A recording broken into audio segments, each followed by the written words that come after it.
Hey guys, welcome to the Bourbon Basement. I'm Steve. As you can see, Rye's not here today. It was last minute.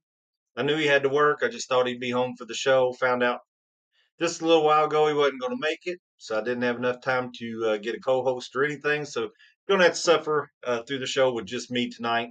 So at this time, I would like you to go ahead. We're talking about NDPs. So go ahead and find your favorite NDP you got on the shelf, crack it open, pour you a little bit, and cheers to you. Sit back and drink. Always makes the show a little bit better. You can comment uh, whenever you get a chance, and I'll try to answer them. But what are we doing tonight? We're still doing Fake It Till You Make It February. And Fake It Till You Make It is the non distilling producers of bourbon that are planning to build a distillery or have recently done so, and they're going to make your own. So there's the fake it by sourcing, and then the make it when they actually distill, make your own. So what I've got up here is the bottles of the NDPs that I had that are rumored or have already built a distillery. We'll go through these pretty quick. I'm just going to tell you a little bit about the ones that didn't make it. We did a story on True Story, so you all saw that one. We did Never Say Die last week, which had a good story. You all saw that one. Uh, so the ones that didn't make it, here is Short Barrel. Short Barrel, they actually do have a distillery built in 2023, I guess. They started distilling their own stuff. That's in or near Atlanta, Georgia. So right now they source some Kentucky bourbon and short barrels. Not all of them are Kentucky bourbons, but some of them. You have to be real careful. Some of them are, but maybe they won't have any Kentucky bourbons now that they have a distillery in Georgia. Jefferson's, of course, you know they're at the Artisan Distillery. They are building their own distillery too. Really, just kind of moving. They're already in Kentucky, and the Artisan was kind of their home place anyway. They gave tours and everything there for Jefferson. So uh, I didn't do one on that one. Heaven's Door, it has a distillery also. I think it was built in 2018, and they're actually starting to implement some of their own bourbon into their creations. So I didn't talk about that one. I think I can do bigger shows on those. Cream of Kentucky, it's been a long going thing where they're going to build a distillery. That's still in the goings. It just hasn't happened yet, so they're still planning. These two here, these two are a little bit different, guys. A Blue Run was supposed to build in Georgetown. They had the land, it was under contract.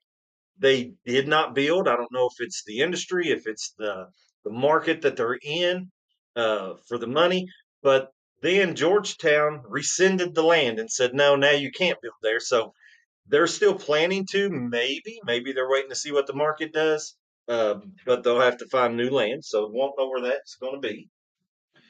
And then Kentucky Owl, I'm not going to get into finances too much, but I will say if you have Kentucky Owl products, especially the batches that they have, any of I think they're on batch 12 now, and then they make some special releases as well.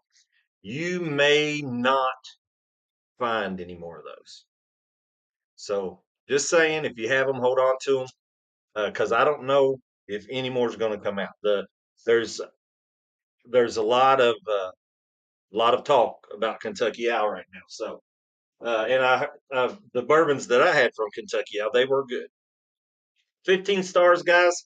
I wanted to do one on 15 stars, uh, but I just can't find a whole lot of information about the distillery right now and what's going on with it. So tonight it's going to be Blackwood. So Blackwood bourbon. You know, probably not a lot of people have heard of this, even though it's been around since 2020. So only about 5 years. Uh, but they sourced their bourbon and found this bottle at Liquor Barn, where I like to shop in Lexington. And when I first saw it, there was just a Blackwood box in their allocated counter locked up behind the glass down there. And it was like $135. I found this one just on the regular shelf and it was $85. Didn't really know the difference in these when I got them a couple years ago, uh, but I'm going to tell you about it. and the reason that the price is different, and the reason what's going on there. So we'll get into Blackwood, why they're in the fake it until they make it. So Blackwood, they're planning on building a distillery. They're going to build it in the Richmond, Kentucky area, out on Jacks Creek Road, and they got a 586-acre farm out there. What they want to do is they want to build a large scale distillery. So let's put them on the size of Maker's Mark, maybe a little smaller than Maker's Mark, because what they want to do is they want to be able to store and house on property about 500,000 barrels of aging bourbon, where Maker's Mark has about 950,000 barrels of aging bourbon. But they want to be on a scale, pretty big scale. So they're going to do that. What they want is kind of a Napa style. Uh, they want tourism. They want restaurants. They want tasting. They want all that stuff that most of these newer distilleries do. And they're going to have. They're trying to combine horse country with. Uh, cheers, guys. They're trying to buy horse country, combine horse country with uh, unique. I think what they're trying to do is make their bourbon more classy somehow. It's what it seems like when I read their articles. And so I'll tell you a little bit. So that's why they made it. They are building a distillery. They are having a lot of opposition, a lot of it, because me and my producer, we've been traveling trying to find these distilleries to make sure they're being built.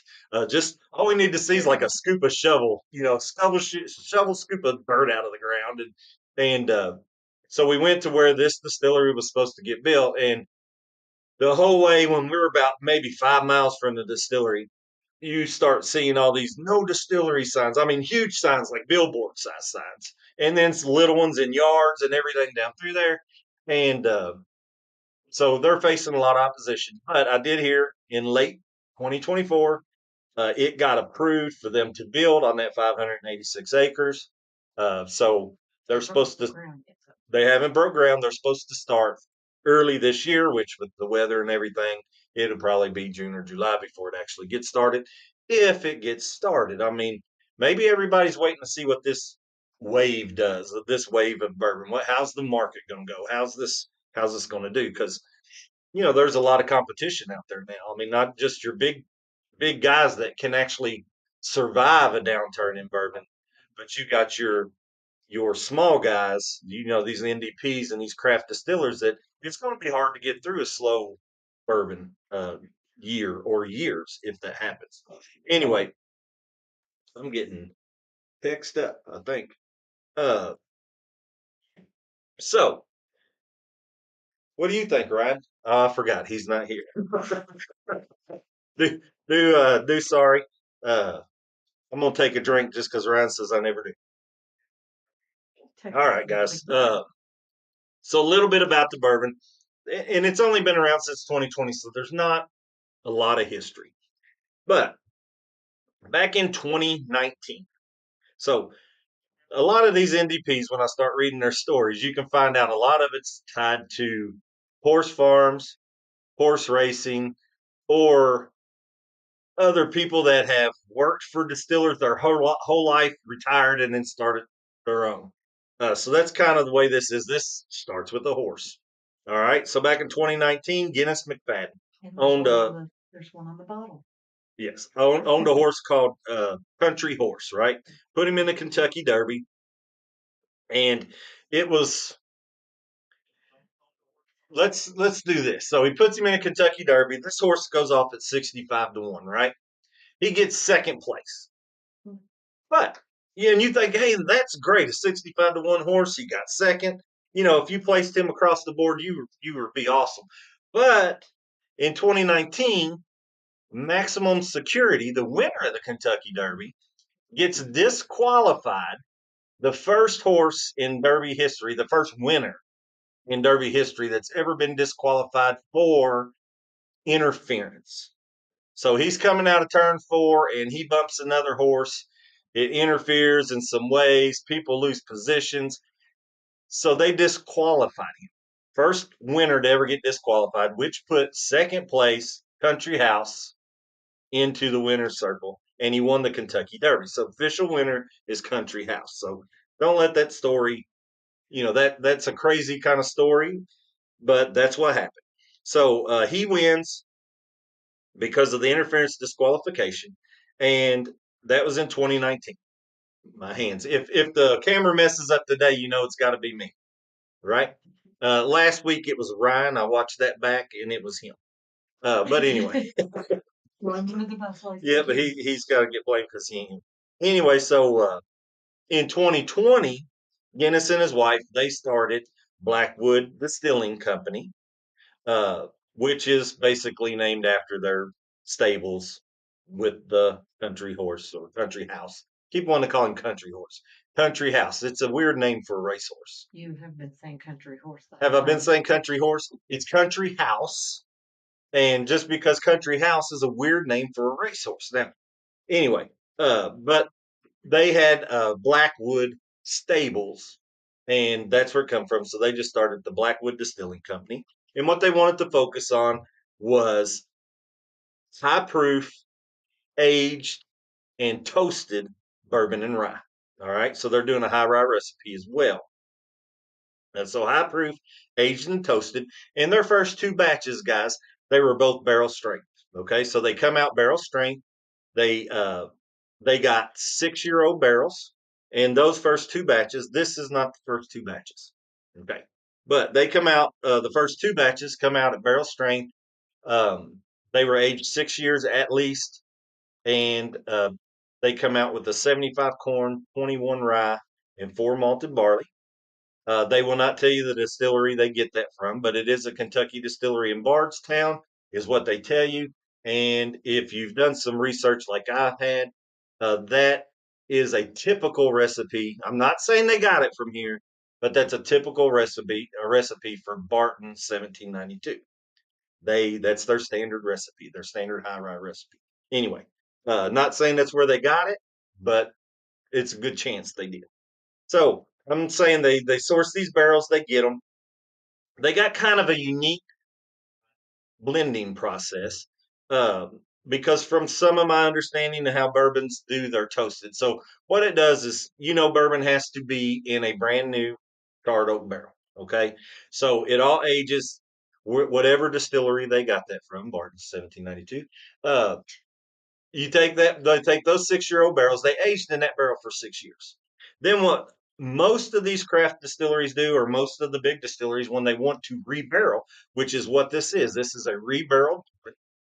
Um, they will take a batch of those, just say 100 barrels, 10 barrels, 2 barrels, whatever it may be, and they dump those barrels into a container, some other kind of sorting container that they can fill bottles and stuff out of. But they dump them into a thing, and then they would rebarrel them into something else as it already mixed. They don't do that. They rebarrel one barrel at a time. So they'll take, I'm making up numbers because it said nothing about numbers, but let's say their batches are 20 barrels. They'll take 10 barrels and one barrel at a time. They'll take barrel number one and they'll rebarrel it to a number two car barrel. Okay, so then that's rebarrel. Then they'll take barrel number two and they'll rebarrel it into a number four charred barrel, and that's rebarrel. And that's the barrels after they rebarrel each individual barrel into number two or number four charred barrels. That's where they draw their tastings from to make their batch. All right. I know that's a little complicated, but it was a little bit different than what these other things are doing. Now, will it make this bourbon different? I don't know, but it's a good color bourbon. It looks real good in this bottle. And this one's been proofed down, and I'll talk about that too in a little bit. So we talked about batch one and two being barrel strength. They come out with this in 2024, and it is the Blackwood. They call it the Blackwood 105 because it's 105 proof. So they proofed that down just a little bit, okay, to 105. I think their barrel proofs are maybe 118 or something. So it's not really that big of a difference. But the price is kind of different. This was $85. Their barrel strengths are $135. That's at Liquor Barn. They may be higher other places. They may be cheaper some places, but I don't know. Um, so they say it's at least 6 years old, but I hear batch two was 8 years old. Everything that I read said that the bottles were age stated, even this one, but I can't find an age statement on any of these bottles. So it's not, I don't think it's age stated. I went back and looked online to find pictures of the first couple of batches, right? And they didn't have age statements on those either, unless I'm blind and just didn't see them. Maybe they did on some, but not all, I guess. I don't know. So they're not age stated, but good source says it's at least 6 years old. Batch two was at least 8 years old. I'm not sure what these batches are now because they're in batch three, I think, or they're on batch three, and then this is part of batch three with the 105. All right, so let's see if I've talked about everything there. This is going to be a really quick episode, I think, and I hate to do that, but I don't have Ryan here making fun of me or picking on me, so I get through stuff pretty quick. All right, so now how do they? This is another thing I found interesting. Uh, how do these guys? So they've taken each barrel, one barrel at a time, and put it into a toasted number two or toasted number four. Now, how do they know out of those barrels which ones they want to put together to make a batch, whether it be barrel strength or they proof it down? Well, they don't have a master blender and they don't have a master distiller. They have a team, so a team of tasters. But who leads their team of tasters? They brought in two guys named Justin, and Justin's lead their team of tasters. And what's funny about the Justins is have you all heard about the Justin's House of Bourbon? So it's Justin's, House of Bourbon. It's actually two guys named Justin.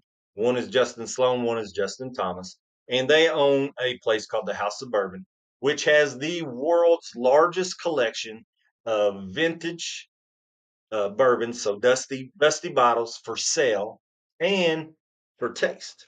Now, I've never been. There's one location in Lexington, one location in Louisville. This sounds like a store that I would be at daily. I mean, because it's my kind of place to be, right? They don't just let you buy bottles. You can taste bottles there. You can have tastings, all kinds of stuff. I've never been in the store. So Justin's House of Bourbon sounds like my happy place, really. It really does. Uh, but I've never been there. But those two Justins, they come and they help them uh, blend. Now, what's their qualifications, right? So that's the other thing. So I taste a lot of bourbon, and I've been a lot of places to taste a lot of bourbon. But I don't have any qualifications to be a blender or a distiller or anything like that. Now, I could probably study and do it, but I don't. So, what's these Justin's qualifications? Well, one Justin Sloan. Well, let's start with Justin Thompson. Justin Thompson, he actually co-founded a magazine, the Bourbon Review magazine. I think that's what it's called. Yes, the Bourbon Review magazine. He co-founded that in 2009. So I'm guessing since 2009, he has been going around reviewing a buttload of bourbons, right? Because that's what I would do. I'd just go everywhere and be like, "Hey, I write a magazine. Let me have some samples." So he's probably done a lot of tastings, right? Uh, so Sloan was just a guy in IT. All right. So he was in IT. He liked to collect dusty old bottles. He liked those vintage bourbons. Well, Justin Thompson also liked to collect those dusty old bottles. Those two guys met somewhere. Could have been me. This could have been me. I changed my name to Justin. It wouldn't have mattered. Uh, but they met. They talked about their collection, developed a relationship like that. Sloan ended up quitting IT, went to the Bourbon Review magazine, worked with Justin Thompson for a while. Together, they went around and tried to change the laws on Kentucky. I think it's called the Kentucky Vintage Laws. Let's see. I wrote it down here. They lobbied for vintage spirit laws in Kentucky, which would allow the sale and tasting of those vintage bourbon bottles. Which then, after that, they did get that changed. What made the IT Justin qualified? So the IT Justin had no qualifications other than he liked to collect and taste bourbon. But that's all that so that was Sloan. So that's all that Thompson had too. I mean, he just liked to taste bourbon and do some reviews, right? I taste bourbon. I do reviews. If you want me to blend your bourbon, just send me some likes or send me some stuff, and I'll go blend you some bourbon. Okay. Uh, but but so those two guys, they got together. He started working for the magazine too. They changed the laws in Kentucky where they could sell and do samplings of spirits. And then I guess when that changed, they decided to open up Justin's House of Bourbon. They opened it in 2018. And in 2019, they opened a location in Louisville. So there's one in Lexington, one in Louisville.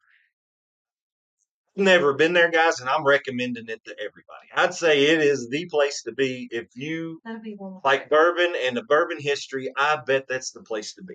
Uh, but they had no distilling experience. They had no blending experience. All they had was their love for bourbon and their taste. Now, does that mean they have professional taste? No, they don't. They haven't had a lifetime of bourbon. They haven't been in the industry. But they created these bottles. I heard good reviews on the first two batches. I haven't heard much about the third batch. Uh, and then the 105, that's where they proofed it down a little bit. And I'm guessing it's to make it more affordable because $84 for an NDP is pretty high on the NDP side, right? But it's still a good proof. It's still 105 proof. Yeah. Yeah, it's still 105 proof. That's right. We are qualified too. My brother just commented, we are qualified too. I think we could do this. If that's all it takes, we are definitely in the market looking for one, guys. So anybody that's out there that's in the bourbon industry that wants to give us some tasting, some review, not experience, but jobs, we're qualified. We'll go taste anything you want us to taste and tell you exactly what we think of it, and we won't sugarcoat that. We'll tell you exactly what we think of it. But anyway, so let's talk about this bottle a little bit. We're into part time. Part time anyway. Yeah. I'll go full time. I'll go full time, brother. I still got about 8 years so. Let's talk about the bottle a little bit. I don't know how well you all can see it here, but on the front it does have a horse. That is supposed to be Country House, the horse, and you can see there he is number 20. That's the number he wore. Although he was in the 18th post position for the Kentucky Derby, and only the second winner in the 18th post. So how's he number 20, but in the 18th post? Well, that's just because some horses scratched before the race. So they don't just leave you out there on 20, they move you in. So sometimes that's how the name numbers change from your post. But anyway, so he is number 20, but he won from the 18th position, although he was actually second, uh, but won because of disqualification. Here they got the Blackwood, they got toasted. So all their bourbon and rice are toasted. That's all they do is toast it. And I told you they put those in number one and number two, number four, charred oak barrels. This just says Kentucky straight bourbon with the proof of 105 on there, Blackwood, all that good stuff. It does have their motto on the bottle here. The pursuit is the dream. Uh, and then it has some roses. I'm guessing that's Kentucky Derby roses. It didn't say anything about that, but it is the run for the roses. It's a nice one. I like the bottle. Yeah. The bottle is good. I like the stuff on it. Uh, I like the bottle. Looks like I like the bourbon in the bottle. I like the color of the bourbon and everything else. So, all right. So I did say it's 105. It's about $85. The barrel strength, I just saw it yesterday. We went into a liquor barn. They still have them down there. I think it was batch two. It was $134 and something. Uh, and that's all my notes. So not a whole lot of history, not a long story on that one. Uh, and without Ryan here, it wasn't even that fun, was it? We didn't even get any making fun of or anything like that. It was relaxing. A relaxing It was one. relaxing. I like I like it better with a co-host. I think this is a show you like to bounce ideals off of. This is a tight cork. Ooh, that was a good pop. I know y'all didn't get to hear it, but it was a good one. All right, so I'm gonna pour a drink for my producer. Then I'll get me one here. Left-handed pour too, guys. And also without Ryan, you know how he says that we can't. One of us has to talk while the other has to drink. So that's going to be awkward right here because that's going to be impossible. Well, that is a good tight cork. Back to the wine part, the Napa Valley part that they're talking about, how wine corks are. Anyway, so I'm gonna go through some smells and some taste. I'll try to keep it brief and try to get you all three. I'm kind of excited about this one though. Got a good smell. It is an expensive bottle, and that's what I worry about a lot on that. Full history looks good. It Uh, smells good.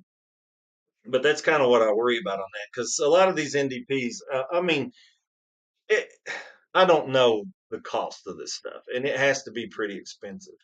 Uh, but there are so many good bourbon bottles out there for under $60. There's so many good bourbons out there for under 60. So anytime your price has to be above that point and it's not a historical allocation and it's not like a special release product from Jim Beam or Maker's Mark or Buffalo Trace, it's kind of hard to justify those over $100 price tags. Uh, so the NDPs have a hard job to do that, to justify those prices. Now, on the other side of that, they get to choose sometimes some of the best barrels. And I've heard some of the distilleries talk about how they come in, they get their first choice of barrels of what they like to buy. So some of those, you might get some of the best bourbons from some of these NDPs that are made from a Buffalo Trace or a Wild Turkey or something like that because they just maybe didn't meet their profile and then they let them go to these NDPs. So we'll see. I can smell the barrel. All right, so you smell a lot of the char. I can smell the barrel.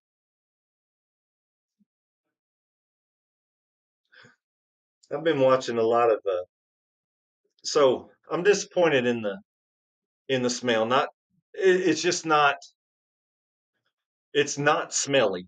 The smell's not It's not smelly. strong. It's not strong at all. So you definitely don't. It's 105 proof. You definitely don't get any of that alcohol up your nose, which is good. I like that. So you can tell it's probably got some age on the burn. Okay, uh, but it seems like it's weak in the smell. And if I have to snort it to get a smell of it, that's not a good smell for me. I like the bourbons that when you open the bottle, it kind of fills the room. And this one isn't like that. Ryan would be fussing at me right now, but this one's not like this. Although the smell is subtle, uh, but it is good. It isn't a bad smell. I do smell some sweetness in it. I can't put my finger on what the sweetness is there. It's just so subtle, so nothing really stands out, but it smells like a typical bourbon. And when I say typical bourbon, you kind of smell a little bit of the oaky barrel or the char.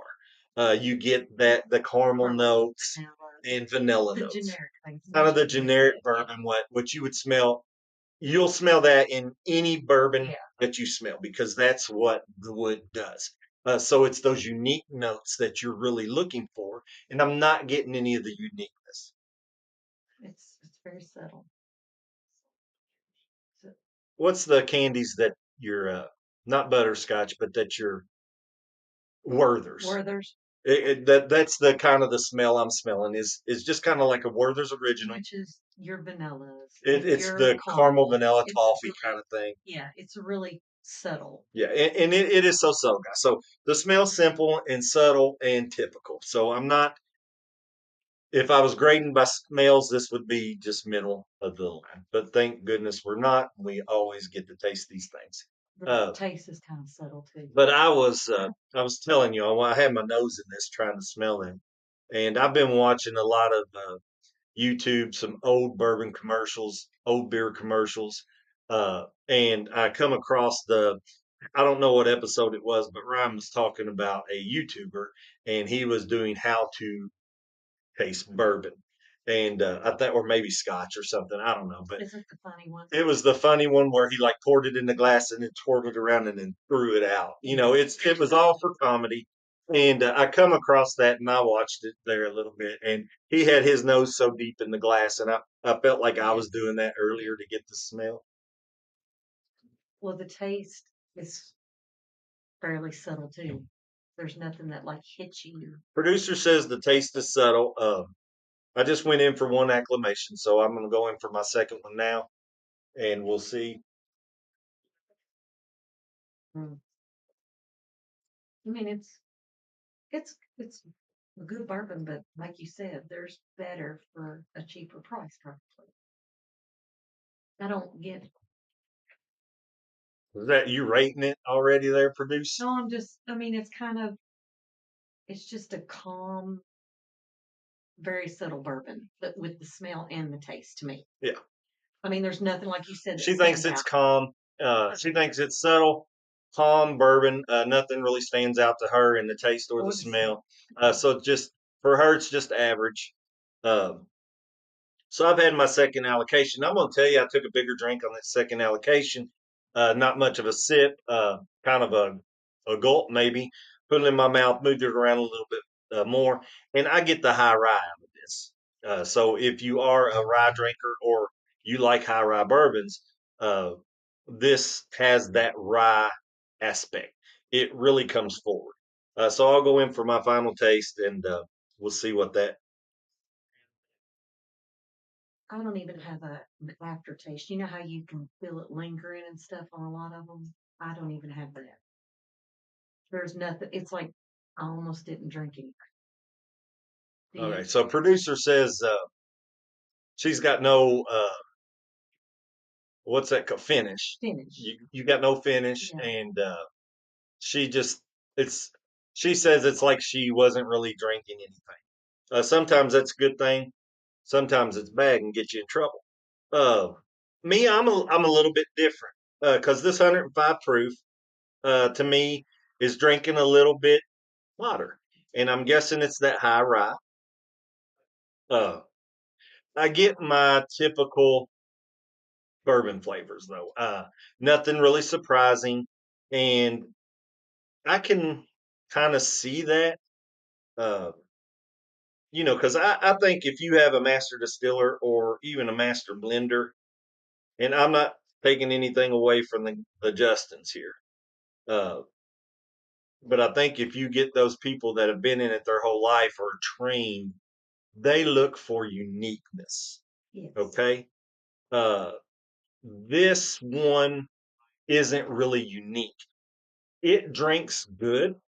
Um, I get the typical flavors. I do taste caramel and vanilla. Um, it kind of stays true to that subtle tongue. It is subtle flavors. What I get the most is that rice spice. But I have that rice spice finish on my tongue. So once again, if you like the rice spices, that probably will hang with you for a little while.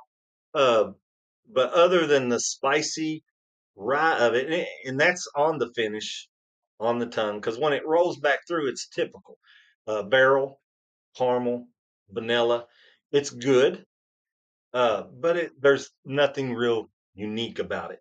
And for $85 bottle, like I said, it's so there are so many good bourbons out there for under $60, and this is a good bourbon. And that's where it'll go into the good slot.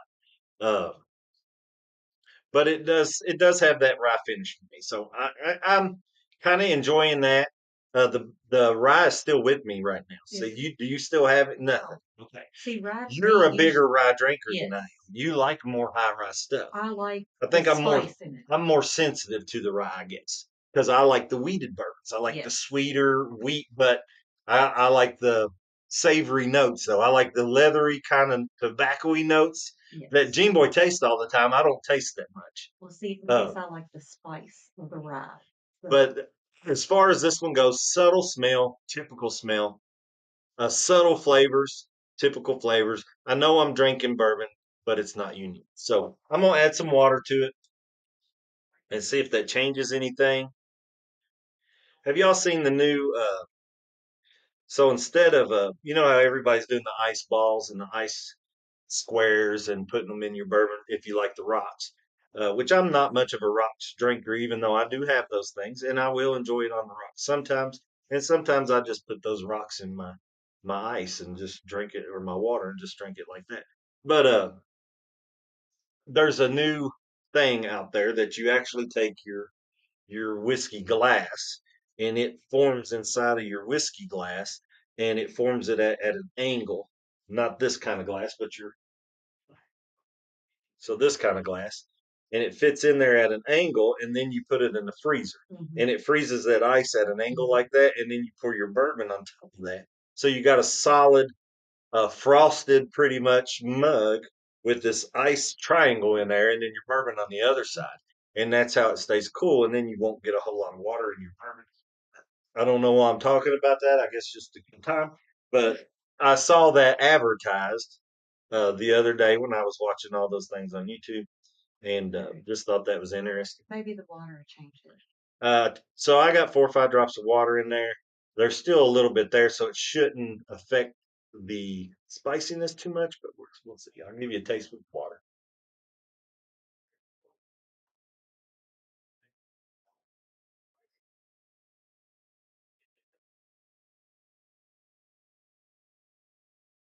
Well,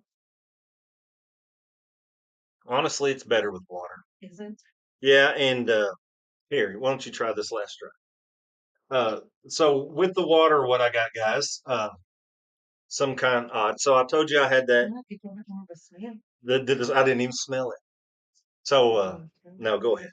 Uh, the rye changed it a little bit, or I'm sorry, the water changed it a little bit. I told you I had that rye spice on that finish. It toned that down a little bit, and it brought out more caramel and cinnamon. Cinnamon. You got cinnamon too.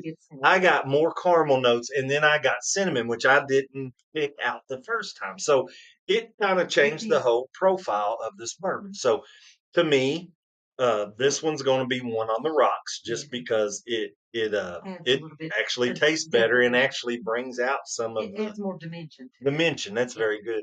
It brings out some dimension in this bourbon. So Yeah. uh, all in all, I guess. Yeah. Yeah. 6:37. I'm gonna go ahead and give you all a wrap up and give you my thoughts on this. So I told you all, simple smells, simple flavors, normal, typical. Uh, Kind of disappointing for $85 because there's so many $60 bottles that will do the same thing or better. Did add water and liked it better with water. Brought more dimension, as our producer says, and I agree 100%. And actually gave me a little bit different flavors and intensified some of the other flavors, but toned down the rye heat that I was trying on the neat pour. So probably drink the rest of this one with water or ice. Yeah. I did like it, and I can see how this is a good bourbon. I can't say this is a really good bourbon. For the price, there are Yeah, better ones. and for the price of this, it's hard to justify $85 price tag on this. One that you can sip on. It's an easy one to sip on. So It's an easy sipper. It would be. It is a good bourbon, and with a good bourbon, I'm going to give it that good rating of like a 6.8. What would you think? 6.2. You say 6.2, so you're a little lower than me. I went a little higher than you. I almost went a 7, but I didn't think it was. I kind of glanced over at those 7 shelves, and it's not as good as some of those over there. So I kept it on that six shelf. It is beginner friendly though, so if someone. You think beginner friendly? I don't, because of the price tag. Maybe not, but If if my daughter started to drink bourbon and she wanted to go out and get something, I don't think that she would buy something that was $85. I don't think she would buy something over 40 for not knowing if she's going to like it or not. I get that. So I'll just go with that, and I'll say no to that. I'm going to give it a 6.8. Producer gives it a 6.2, and that's Blackwood, guys. So I'm kind of disappointed in it. I was looking for a lot more with the way it built it up. You know how advertisements and everything are, though, when you read those. So you got to find out for yourself. You got to find out for yourself. Uh, That'll fake it to the make it, though. I don't know what I gave Never Say Die. Did I give it a 6.8? It was higher than that one. Well, did I give it a 7? I don't know, you might. Does anybody remember what I gave Never Say Die last week? Because if you do, I may have to adjust the rating because I'm giving this one a 6.8, and I like Never Say Die better. Yes. Okay. Yes. So I'll just say that out of the three that we did for Fake It Till You Make It, True Story, Never Say Die, and Blackwood, I like Never Say Die the best, and it was right around $65. True Story's probably the last. True Story's probably the last. But Never Say Die was my favorite, so it has to be above a 6.8. So either that, or I'll put this one down at a 6.7 and make it a 6.9, maybe something like that. But anyway, guys, that's it for us here at the Bourbon Basement. I'm still debating. I'm going to take a couple bottles with me. It won't be a fake it till you make it. It may just be a tasting and review in Florida next week. But I am going to try to do a show if I can figure out how to do it on my phone and post it live. I will do a show next week in Florida. If Ryan doesn't want to do a show here, if he says that I'll do one here, then he'll be doing it here. But if not, I'll post one on my phone. I'll still do it at 6 o'clock. Uh, so 6 o'clock next Friday, there will be a show. So tune in if you're not. If not, I'll post something that says I don't know how to do this, so you'll know. But anyway, so next Friday, 6 o'clock, we're going to keep it same place, same time. Fake it till you make it is done. We'll just do a bottle that I take with me on our tasting, or maybe, just maybe, I can find a good bottle in Florida and do it on that bottle that I actually find there. Last time we went there, nothing. It was a bust. Nothing, nothing, nothing. Like 4 different bourbons is like it's everything. That's all they had. But anyway, guys, I hope you liked the show. I hate that Ryan wasn't here, and hate that I couldn't get a co-host. I didn't have enough time, which was disappointing because I got a lot of people that I know would love to do the show with me, and I'm going to try to get them in to do those. Uh, but I do apologize. Uh, what'd you say, babe? Thanks for tuning in. Yeah, thanks for tuning in. Thanks for watching. Like, share, follow, tell your friends, and tune in next week. And as far as that goes, how does Ryan sign this thing off? I listen to it every week. With all that being said, why drink alone when you can drink with us?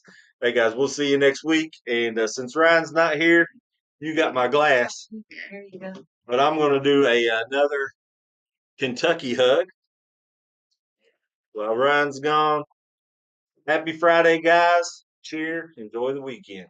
Till next time.